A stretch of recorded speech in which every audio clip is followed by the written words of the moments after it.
Salam kerahiman. Hari ini kita ketemu lagi 8 November. Kita akan baca dari 377. Salam, salam kerahiman. Senang sekali saya Teresia Liliana diberi kesempatan oleh Ibu Esterina untuk membacakan dan berbagi dari buku harian Santa Faustina nomor 377.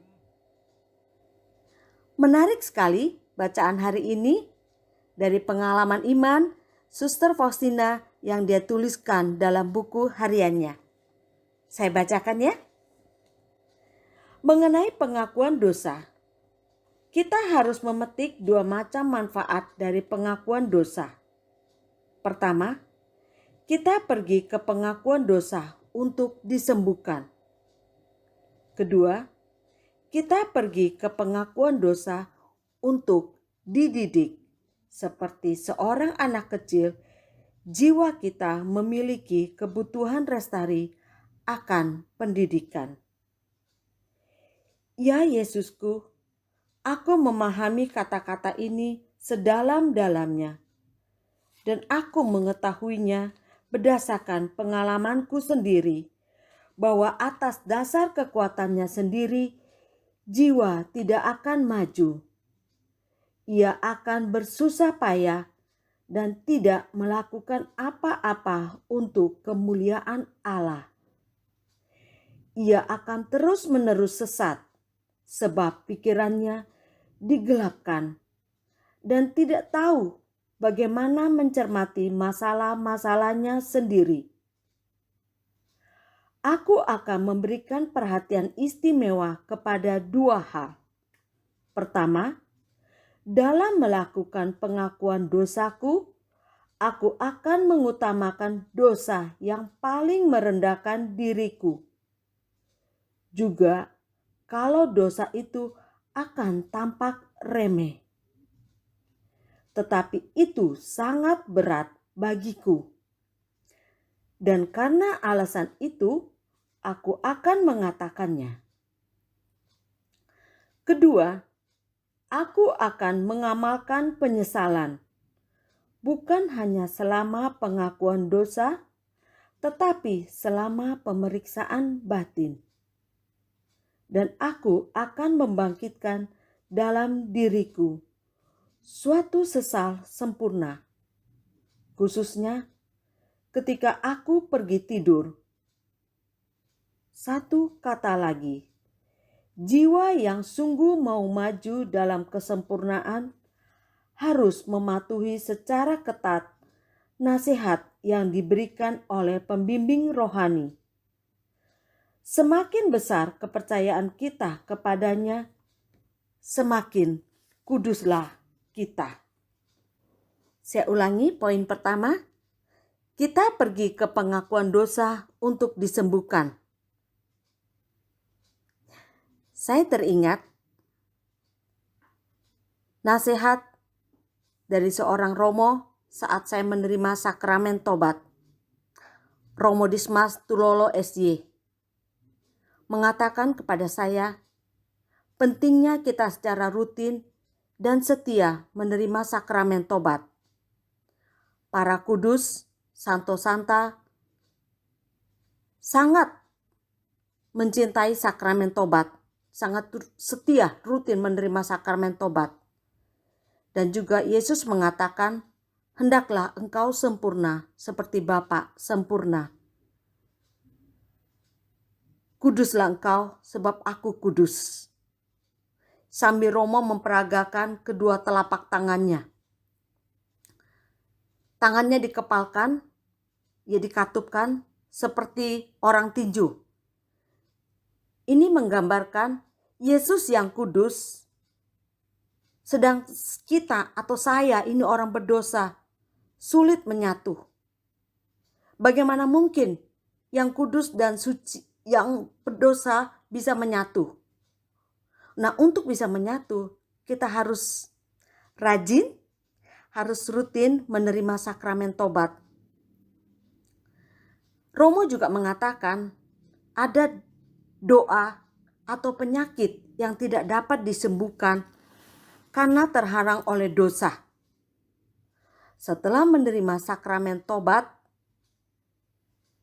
pintu kerahiman atau berkat kesembuhan mengalir dari hatinya yang kudus, dari tangannya yang penuh kuasa, dan menyembuhkan. Peristiwa ini juga bisa kita lihat atau kita alami pada saat sakit, sebelum menerima sakramen perminyakan orang sakit dan ekaristi. Ini bagi orang yang sadar atau bagi yang masih bisa menerima sakramen tobat. Sering Romo mengajak untuk mendahulukan menerima sakramen tobat, baru perminyakan orang sakit dan ekaristi. Dan bagi yang kondisinya tidak memungkinkan, Romo langsung memberikan sakramen perminyakan orang sakit dan mungkin dengan ekaristi. Ini yang diberikan Romo ketika mama saya sedang sakit. Nah, ini yang dimaksud Santa Faustina di tulisannya tadi. Sakramen tobat menyembuhkan. Dan kita juga tahu Santa Faustina rutin menerima sakramen tobat. Dan dia mengalami mujizat penyembuhan atau kekuatan dari Tuhan lewat sakramen tobat dan ekaristi. Walaupun kemudian dia sakit lagi, dia menderita, tapi sakit dan penderitaannya itu dia minta sebagai silih untuk pertobatan orang-orang berdosa, untuk mendoakan orang yang sedang sakit atau mengalami sesuatu yang butuh doa-doa dia. Nah, sebagai silihnya itu dia mengalami sakit. Tapi kita lihat dia begitu mencintai sakramen tobat. Di masa pandemi ini kita tidak bisa menerima sakramen tobat. Biasanya seperti nasihat Romo Dismas, saya sebulan sekali menerima sakramen tobat. Baik di paroki, ya ketika Romo masih ada, ketika sekarang ya ganti Romo, ganti cara dan aturan. Ya saya mau membagikan sebelum masa pandemi, ketika mengikuti misa dan adorasi di TKKI, saya selalu datang pagian untuk ikut antri menerima sakramen tobat. Karena saya orang berdosa, saya membutuhkan sakramen tobat. Ketika Romo Dismas sudah pindah, karena nasihatnya itu yang mendidik saya, yang mengingatkan saya pentingnya sakramen tobat. Jadi saya selalu berusaha untuk rutin menerimanya. Dan saya bersyukur berbagai kesempatan, ya saya meyakini Tuhan yang menghendakinya. Ya saya punya pengalaman, pernah saya menunggu teman di salah satu gereja, sambil menunggu dia WA saya, dia naik kereta, posisinya masih jauh. Saya melihat, aduh masih jauh, lebih baik saya masuk ke gereja untuk berdoa. Tapi ternyata dalam gereja, putra Atta yang senior sedang melatih yang junior. Karena merasa nggak nyaman dan terganggu, saya keluar. Ya, saya seperti mendapatkan satu bisikan, lebih baik saya menerima sakramen tobat. Saya melangkah ke sekretariat. Saya bertanya ke ibu yang bertugas di sana. Saya ingin ketemu Romo. Saya mau menerima sakramen tobat. Setelah ditanya dari paroki mana dan segala sebagainya, kemudian ibu itu memanggil Romo. Setelah mendapat jawaban Romo bersedia, saya keluar, saya memeriksa batin, menyiapkan diri saya untuk menerima sakramen tobat. Dari dosa yang paling remeh, tapi itu sangat berat bagiku. Saya bersyukur, hari itu saya sangat bersyukur. Nasihat Romo itu sangat mendidik saya. Seperti seorang anak kecil, saya yakin Tuhan yang hadir dalam diri imam itu yang bicara langsung kepada saya. Dan saya tidak menyangka, saya diajak Romo itu masuk ke dalam kapel di pasturan.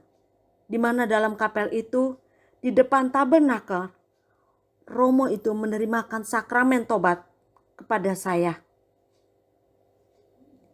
Saya menyadari dan saya yakin Yesus sungguh hadir.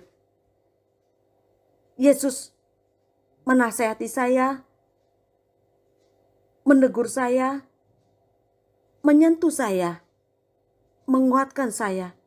Dan saya yakin itu Tuhan mendidik saya seperti seorang guru mendidik anaknya. Seorang ayah mendidik anaknya. Itu yang Tuhan lakukan kepada saya. Di masa pandemi ini, terakhir pengakuan dosa saya 30 Juli yang lalu. Ya, 3 bulan yang lalu.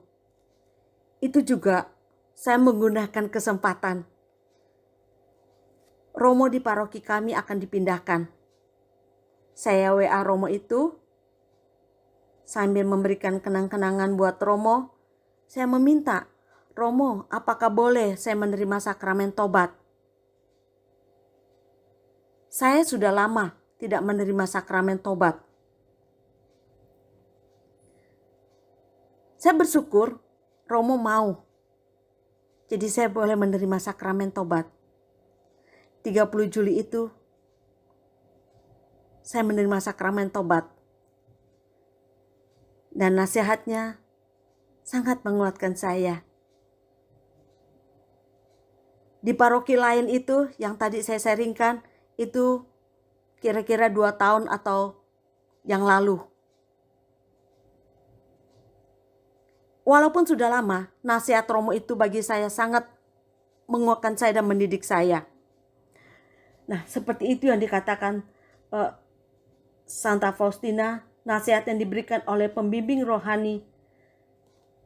Semakin besar kepercayaan kita kepadanya, semakin kuduslah kita. Kita orang berdosa. Khususnya saya merasa saya orang berdosa. Karena itu saya membutuhkan sakramen tobat. Dan saya, apa yang disampaikan oleh Romo Dismas tentang pentingnya rutin menerima sakramen tobat, saya juga bagikan kepada anak-anak komuni pertama, kepada remaja-remaja yang akan menerima sakramen krisma, juga kepada katekumen saya. Pentingnya rutin menerima sakramen tobat. Juga saya memperagakan apa yang disampaikan oleh Romo Dismas.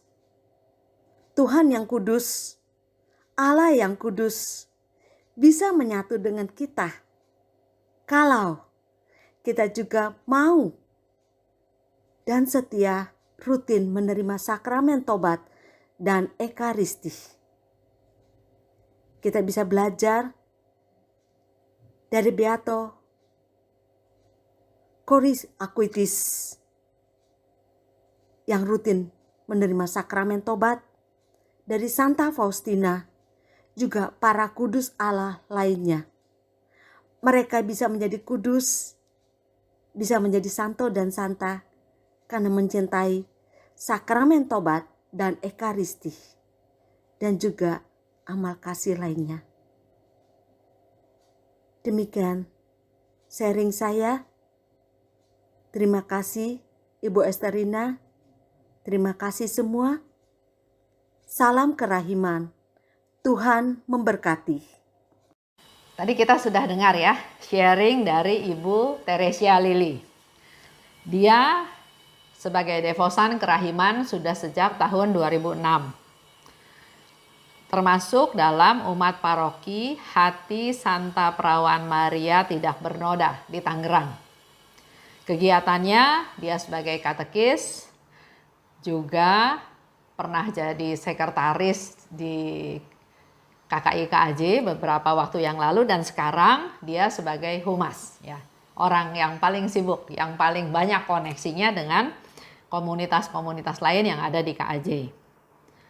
Dia katakan bahwa dia secara rutin menerima sakramen tobat 1 bulan 1 kali ya.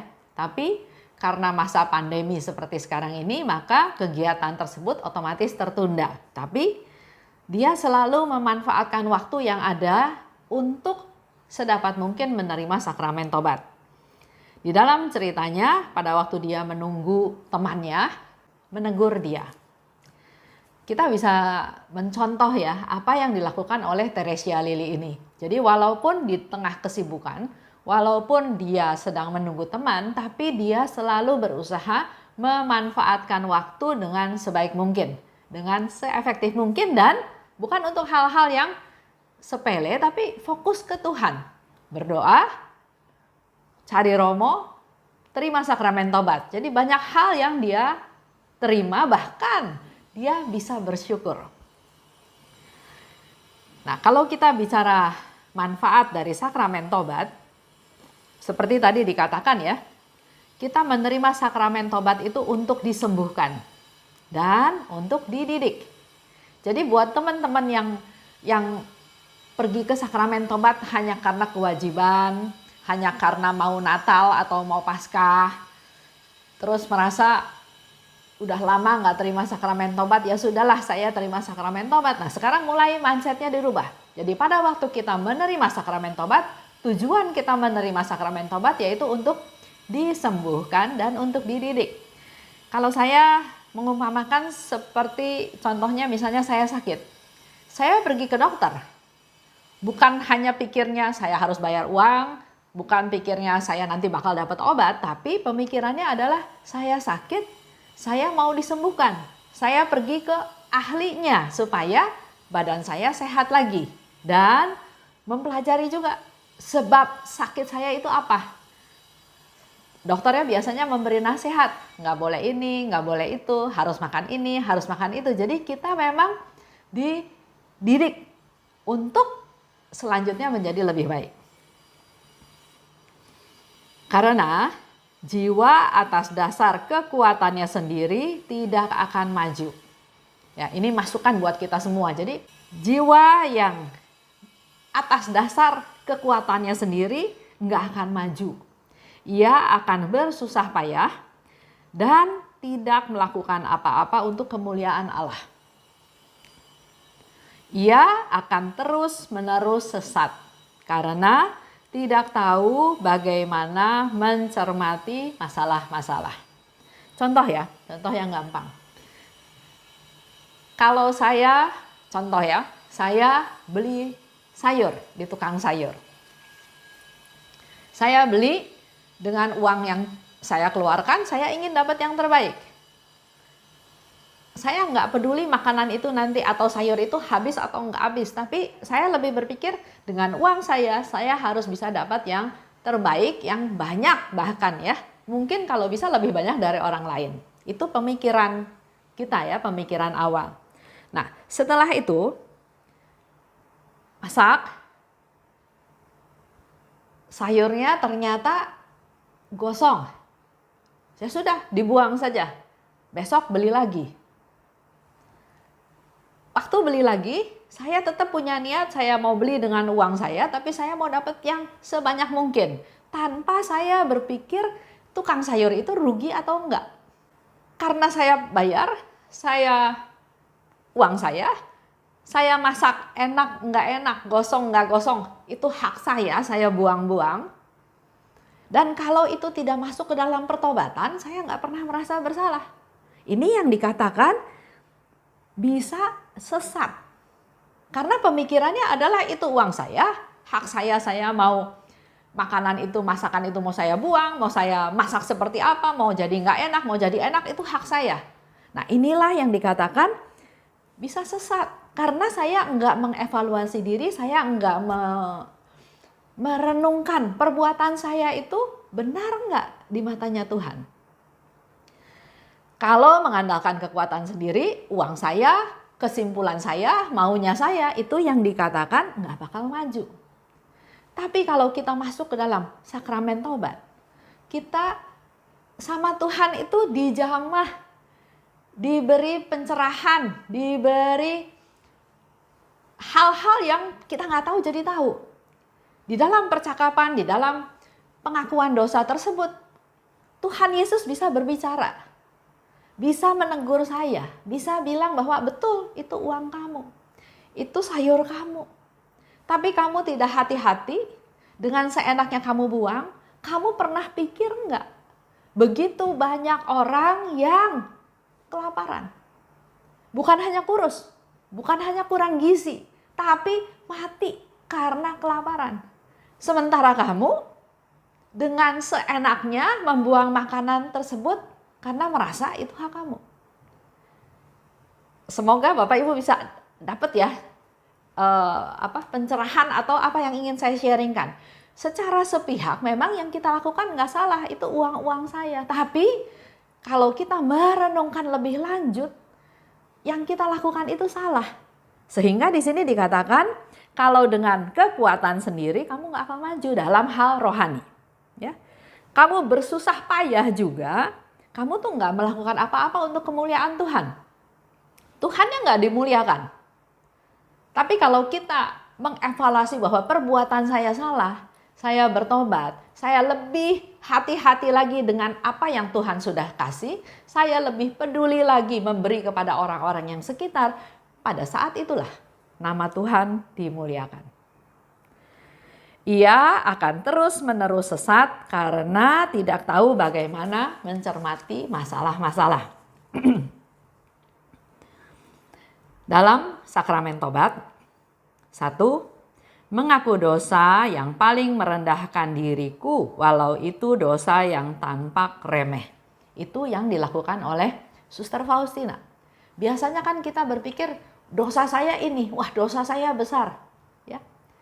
Tapi untuk Suster Faustina, dosa yang kelihatan kecil pun dia mengakukan dosa tersebut karena dia katakan itu yang membuat aku berdosa. Jadi jangan menganggap itu dosa kecil, enggak ya. Apapun yang dilakukan, mengakulah kalau memang ada satu dorongan bahwa memang iya saya salah. Kedua, selain dia mengaku dosa yang paling merendahkan dirinya, juga dia akan mengamalkan penyesalan. Jadi bukan hanya ya Tuhan. Contoh ya, saya misalnya mencuri ayam. Saya tidak hanya sekedar bilang, Tuhan saya salah, saya mencuri ayam dan besok saya udah nggak mencuri lagi. Bukan hanya tidak melakukan lagi ya, tapi dalam hal ini dikatakan akan mengamalkan penyesalan. Artinya kalau saya melakukan perbuatan itu, pertama saya tidak lakukan lagi, tapi saya harus melakukan sesuatu yang lebih. Misalnya orang yang saya curi ayamnya, saya harus datang. Saya harus ngaku bahwa saya mencuri, bahkan mungkin saya harus melakukan satu ganti rugi. Enggak berpikir saya malu, nanti saya ketahuan, tapi itulah mengamalkan penyesalan. Jadi harus ada tindakan nyata. Membangkitkan sesal sempurna. Nah, ini mungkin bisa diambil satu contoh orang-orang yang bilang, ngaku dosa ya sudah, ngaku saja langsung ngomong sama Tuhan. Nggak usah lewat promo, nggak usah lewat pastor. Pertama, malu. Kedua, promo juga berdosa, misalnya ya. Nah, tapi di sini dikatakan membangkitkan sesal yang sempurna. Kita, kalau nggak ketahuan, biasanya merasa nyaman, agak nyaman.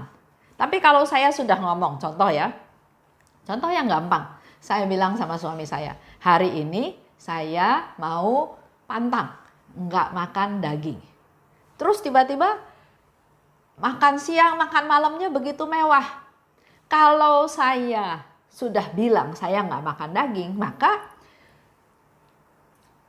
pertahanan saya lebih kuat. Karena bisa saja suami saya bilang, tadi bilang nggak mau makan daging, kok sekarang makan daging?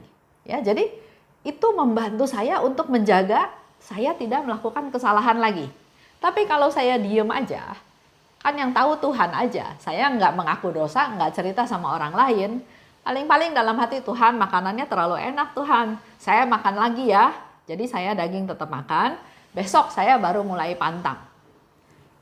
Tergoda dan godaan itu menjadi menguasai saya karena nggak ada yang tahu. Itu yang saya mengerti ya. Jadi dengan menerima sakramen tobat, kita sungguh-sungguh datang pada Tuhan, rendah hati, mengakui kesalahan, tapi sekaligus juga mohon kekuatan dari Tuhan supaya saya nggak berdosa lagi. Dan kalau saya sudah ngomong dengan suara, kedengeran juga sama telinga sendiri, dan sudah ada orang lain yang tahu, walaupun pastor nggak boleh ngomong sama siapa-siapa, tapi itu membuat saya menjadi lebih bisa bertekad untuk melaksanakan apa yang sudah saya katakan.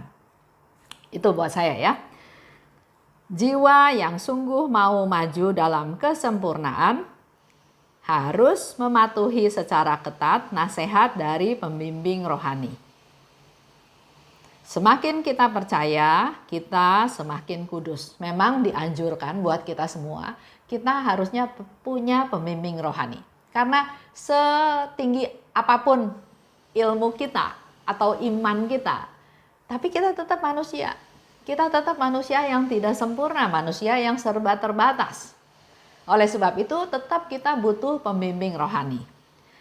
Dan di sini dikatakan untuk jiwa yang sungguh mau maju dalam kesempurnaan harus mematuhi secara ketat nasihat dari pembimbing rohani. Jadi nasihat itu harus diikuti dengan ketat, bukan ditawar atau bukan ya kalau saya suka saya ikut, kalau saya nggak suka saya nggak ikut. Bukan seperti itu ya. Ini syarat untuk maju dalam kesempurnaan. Perlu ketaatan, perlu kerendahan hati. Semakin kita percaya, kita semakin kudus. Jadi dengan kita sharing atau kita meminta nasihat daripada Bapak pengakuan atau pembimbing atau yang dituakan, kita belajar ketaatan. Kita belajar kerendahan hati, bukan sok semuanya saya tahu ya, tapi kita perlu pendapat orang, kita perlu nasihat dari orang lain, dan itu juga menunjukkan ketidaksombongan kita. Kita tutup ya dengan doa penutup. Dalam nama Bapa dan Putra dan Roh Kudus, amin. Allah Bapa yang Maha Baik, terima kasih atas rahmat-Mu pada hari ini, di mana Engkau kembali mengingatkan kami akan pentingnya sakramen tobat. Sakramen tobat itu bukan hanya sekedar kami datang mengaku dosa-dosa kami dan kami diadili karena dosa-dosa tersebut, tapi yang terpenting adalah dengan kami menerima sakramen tobat itu menjadikan kami juga orang-orang yang rendah hati, mengakui kelemahan kami, mengakui kesalahan kami, dan kami membutuhkan Engkau Tuhan. Karena melalui sakramen tobat kami dididik, kami disembuhkan. Tumbuhkanlah rasa cinta kami Tuhan untuk rajin-rajin menerima sakramen tobat. Dalam masa ini memang hal tersebut tidak dapat kami lakukan. Tapi semua ini kami mau percayakan padamu Tuhan, Engkau pasti akan memberikan yang terbaik kepada kami.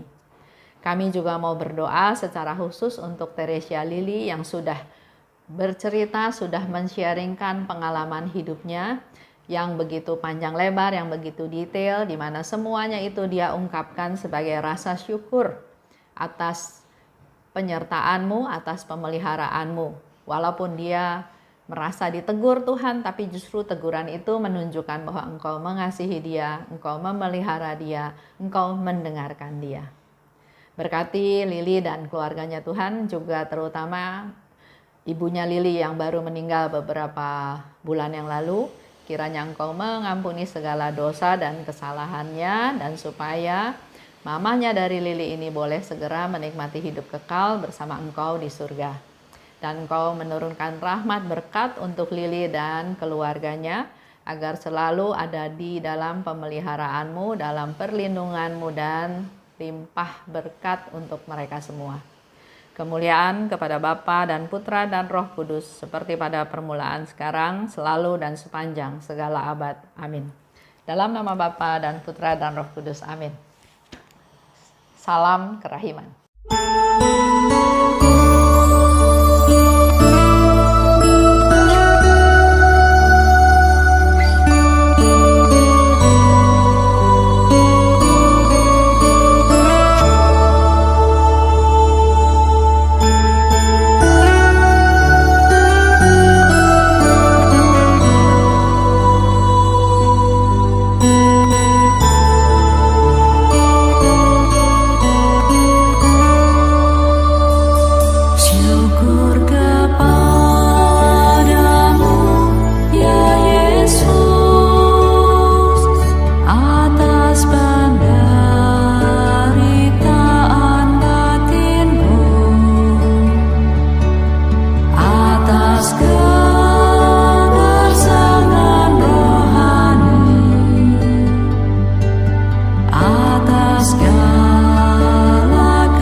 was God.